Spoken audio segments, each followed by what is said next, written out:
Welcome.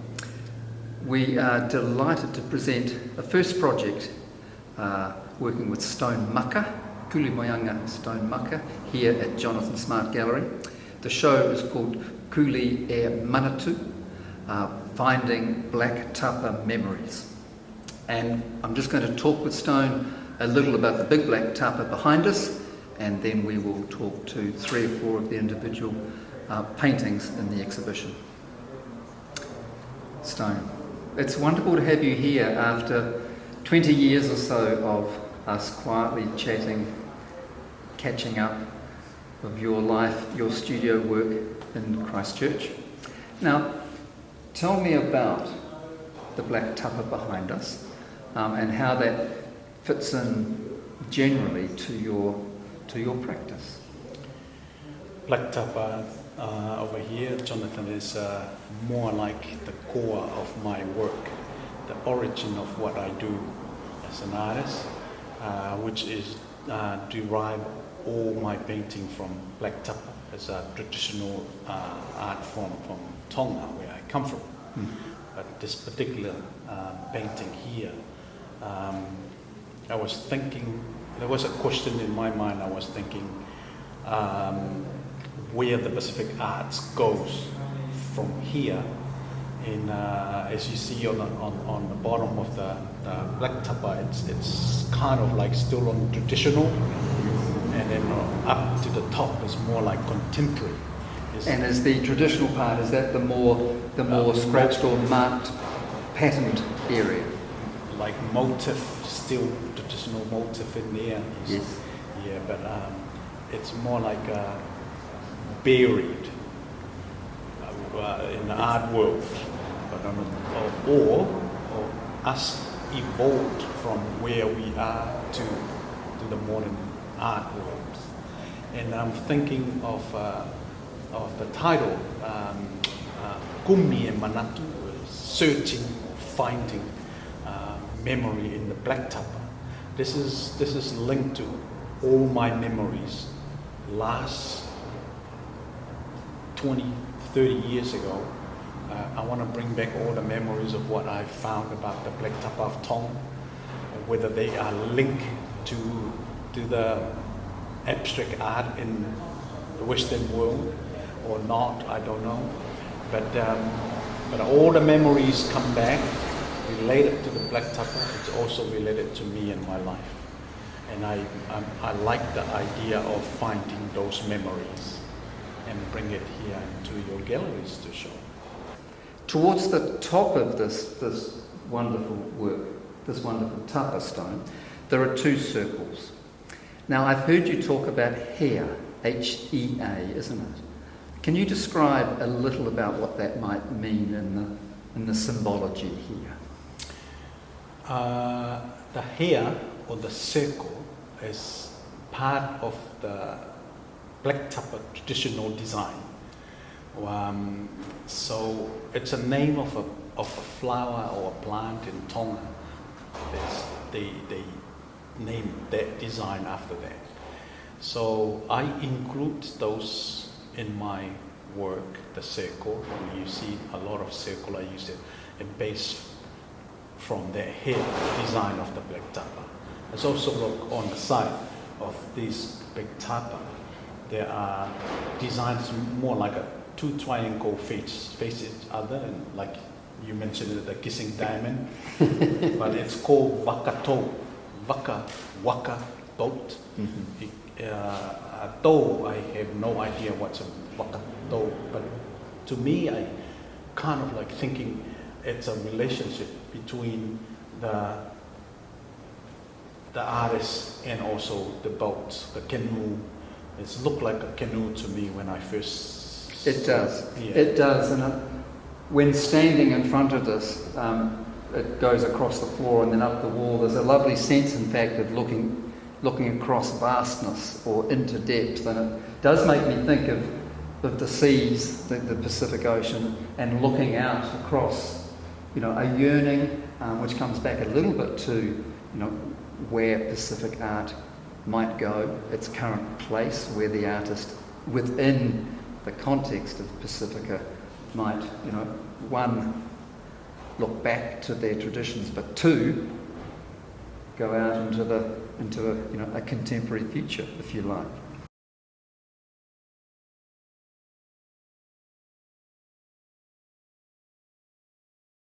So here we are in front of one of the smaller paintings, and there are in fact 5 in the show stone.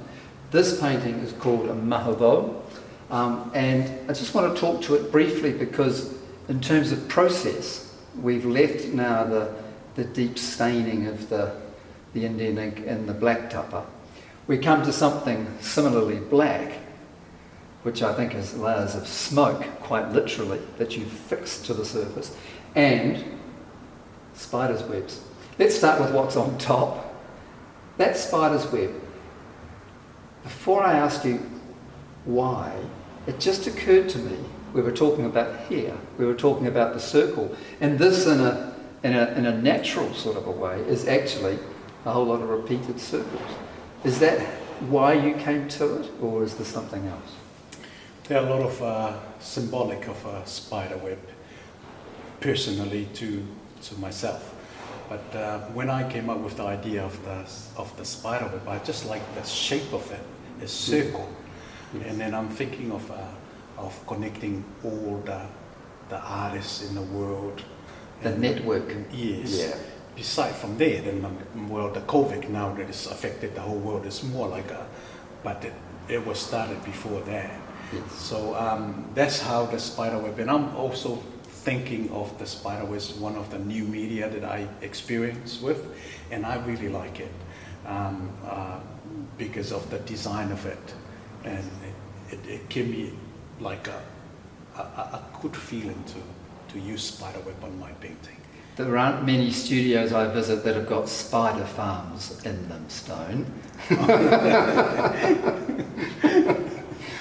Yes. And would you like to tell me, just quickly, how do you locate physically a spider's web on a canvas?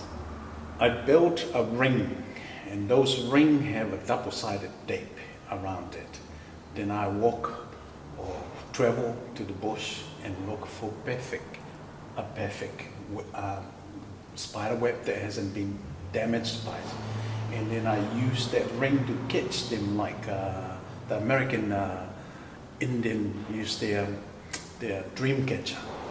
So I catch those spider web carefully and handle it with care until it get home.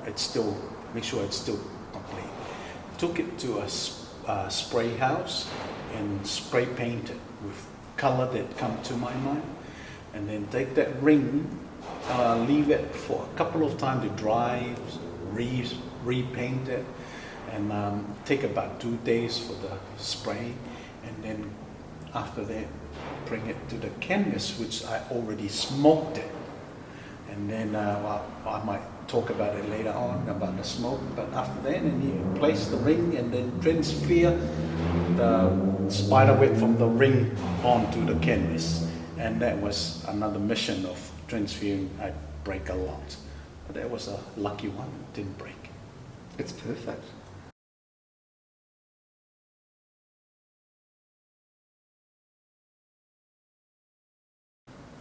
Here we are at the title work of the exhibition. This is Kumi Manatu, the painting, which has spider's webs quite densely in this hair-like circle form.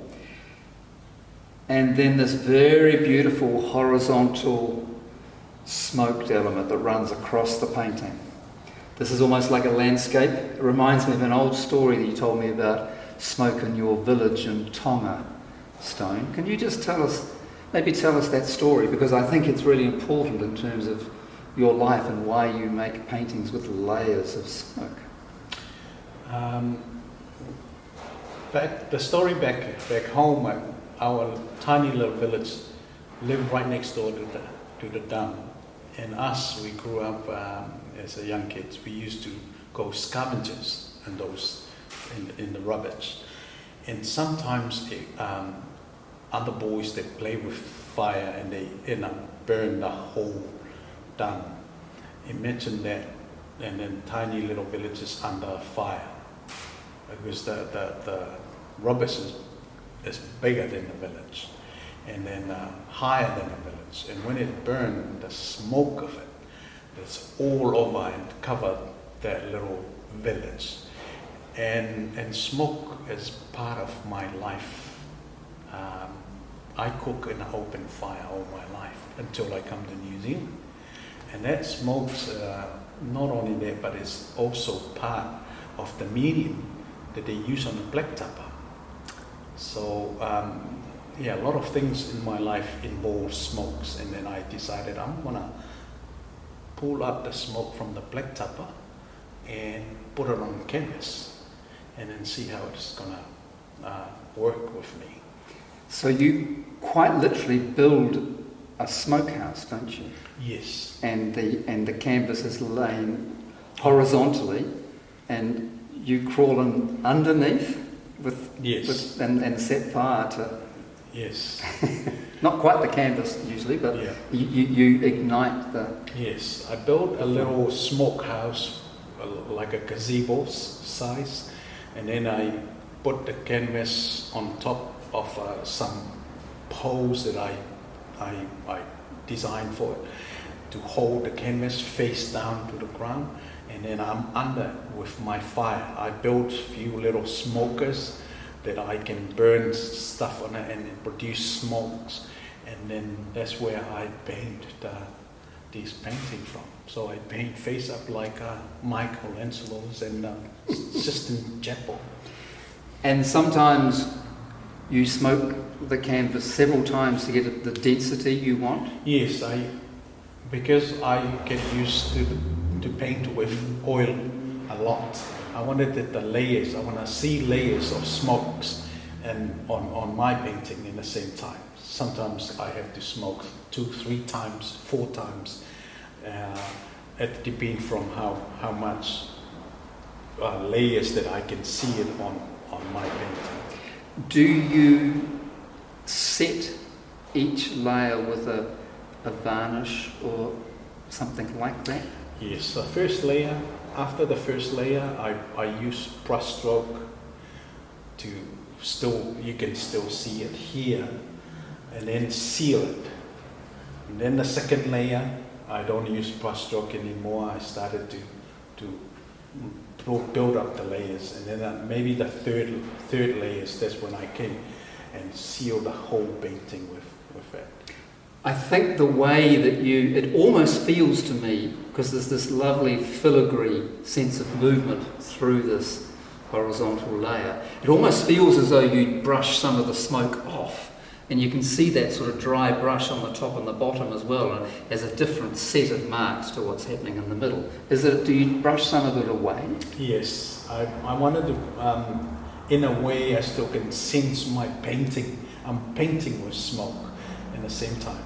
But sometimes the smoke is too thick on those areas, then you can, before sealing it, you can squirt it out from the surface. And that's why I used to take some of them out to show lighter, like over here and over here. But you can see the dark color. That's when I decided I'm gonna take this off because I need lighter color on it. But in the same time, it showed the layers of smoke on top of each other. They're very beautiful because they're delicate, they're suggestive of both a really deep resonance, but they have light. It's that beautiful contrast of light within dark and then back to light, or indeed a sort of a halfway, a crepuscular existence. Really, really suggestive. This painting here, based on the memory of how we strive to survive as a very poor family. So in the night time, we boys go out, walk in the water, and hunting for sea cucumber and sea slugs, all those sort of shellfish that we take it to the market and sell it. And in a very dark night, if you walk in the water, there are some like algae. They shine when you walk through it. And then this is what I see in the dark. And sometimes I just don't worry about looking for what I'm supposed to look for, but I just, fantasized by those shiny of those little bacteria. So in there, that's what you can see here. And then the 3 dots here is also traditional, back to the black tapa, traditional 3 dots and 1 dot of hair from the black tapa. But in me, I'm thinking of, this is me walking in that fantasy world and looking for something that benefit from it. In my career as an artist, I'm still doing the same thing, and hopefully everyone else are doing the same thing. This feels to me like a net, and the presence of these three circles, it feels like either family. Yeah. But it also, there's a personal cosmology here, I think, too, Stone. And I wonder if this is to do with your faith. This is a trinity of aspects of people. Yeah. In a tapa with the 3 dots, it's mean 3 kings of Tonga, which now is only 1 survive. But the original 3 kings of Tonga, they use 3 dots to represent them. And then there's other people, they describe it as the 3 main island of Tonga. So most, or maybe 99% of the tapa of Tonga, you can see the single hair or 3 dots, 3 hair. So that's what they represent. For me, I like to stick with that. Nice. Yeah. Stone, I think you're a king. Thank you. Again.